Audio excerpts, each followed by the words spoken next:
Okay, so here I am. I'm at the theater. I'm about to watch Batman. I'm pretty excited about this. I'll let you know what I think after I come out. I went to an afternoon showing, so the theater wouldn't be so packed. This is gonna be good. How's it going, super friends? Welcome back to the channel. So today I had a chance to nip out to the local theater and digest Matt Reeves' latest movie, The Batman. Really, it's DC's latest film offering, and I would argue probably one of the best DC film offerings to date, and at this point, my favorite Batman movie to date. I'm even going to go out on a limb here and say that it's the best Batman movie to date. Now, I realize that this is one of those things that's completely subject to your own interpretations, your own opinions. It's completely subjective. But as someone who's seen every Batman movie multiple times, I came out of the theater feeling like I had the most authentic, comic accurate-ish Batman experience to date with this movie. I feel like Robert Pattinson as the Batman captured what it is to be that dark, brooding, early years Batman better than anyone else in movie history has. And you all know that I'm a huge fan of Michael Keaton as Batman. He's my legacy Batman guy. He's the, when I was 9 years old and the '89 Batman came out, I obsessed over that movie. I fell face first into Batmania. And that was no small part because of Michael Keaton. And then, as far as the most comic accurate costumed Batman, we all know that that was Ben Affleck. That suit is the most comic accurate suit out of any film adaptation of his iconic Batsuit. And Val Kilmer did a fantastic job of portraying a slightly more campier Batman in the post-Keaton era. But Robert Pattinson's take on the Batman was a lot more personal, more human, more three-dimensional than I was expecting it to be. The Batman's a difficult character to portray on the big screen and actually have him human, have him relatable, have him three-dimensional. And Pattinson, the way that he portrayed the broodingness of Batman, the troubles of Bruce Wayne, what drives him as the Batman, was very, very well executed. Pattinson, with this movie, has convinced me that he is, no doubt, A, going to go down in DC Comics film history as one of the best Batman ever, and that B, he has cemented himself, hopefully to the eyes of not just DC fans, but to the general moviegoer, as one of our generation's greats. And when I say greats, I'm equating him with Johnny Depp and with Tom Hanks and with Christopher Walken and Michael Keaton. But for as unexpectedly great as Robert Pattinson was in the role of Batman, because to be honest, I was kind of iffy, the same as I suppose we were with Ben Affleck and Michael Keaton, he couldn't have carried the whole movie on his own. He needed that cast of co-stars to also carry the story. Enter Zoe Kravitz as Catwoman, who completely stole the role. She completely owned the role.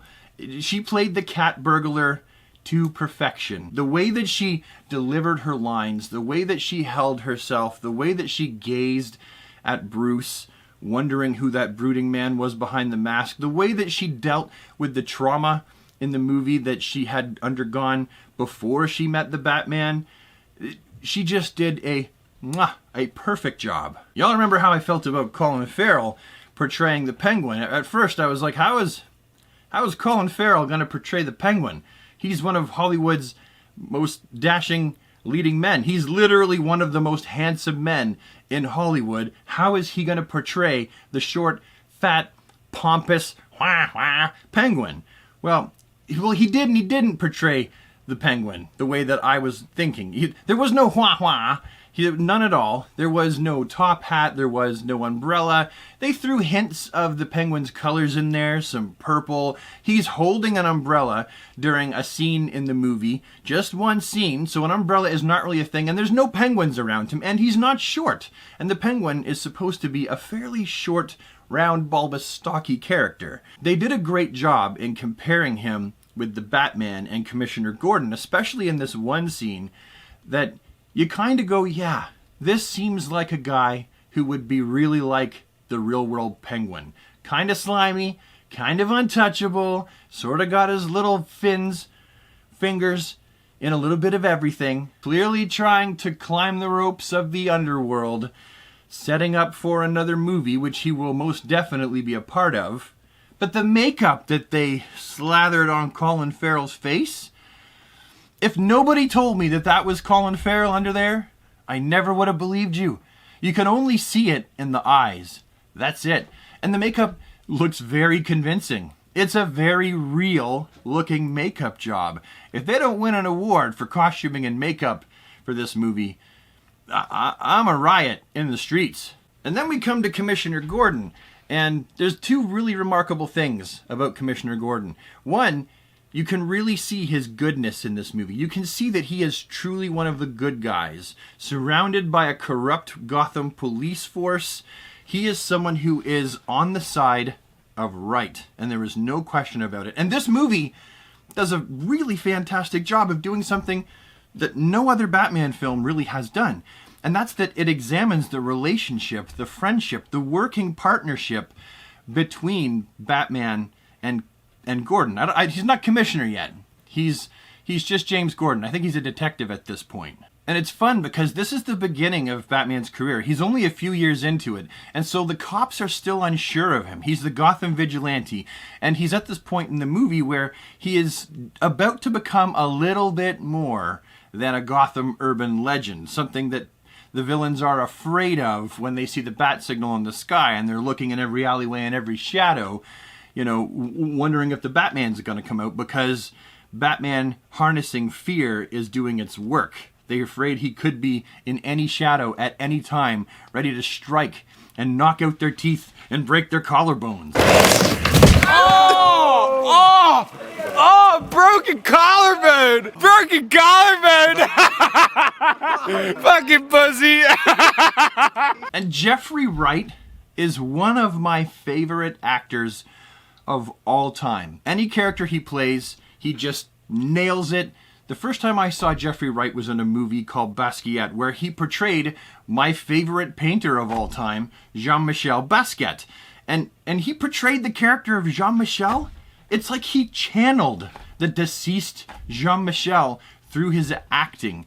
Jeffrey Wright is also one of the greats, and he is a wonderful casting for Commissioner Gordon. I can't wait to see the relationship between the Batman and the Commish in the next film, where undoubtedly by that point he will be the Commissioner. Of course, there were more casts that really made this movie into something special. We had Paul Dano as the Riddler, and a lot of people questioned whether he'd be able to pull off the role as the Riddler. They were like, I don't know if he's the guy for it. And right from the start, I was like, nope, Paul is going to do a fantastic job. And he did. He pulls the crazy right out of the role, and he channels it. He is so good as the Riddler.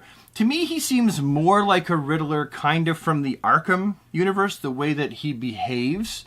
But there's some character development there. Actually, and really, all the characters that we're talking about here all have some fantastic character development. If they're a character that has any kind of real screen time, they're using that time to tell the story and develop those characters.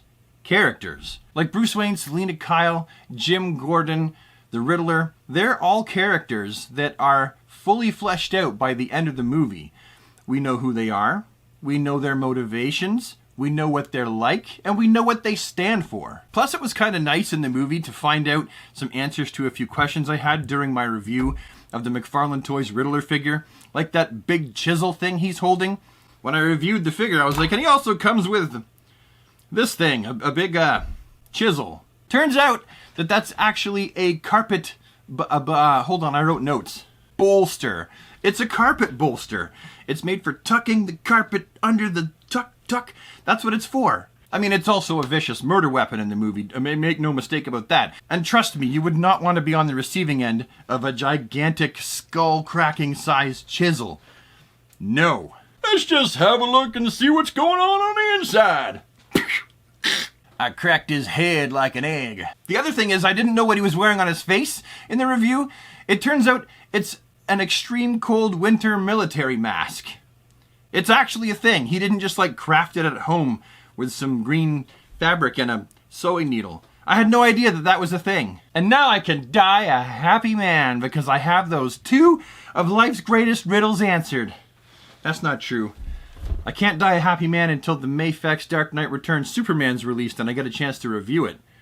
I've been obsessing a little bit about that figure. John Turturro as Carmine Falcone is even a fairly well fleshed out character. He is a great character in general.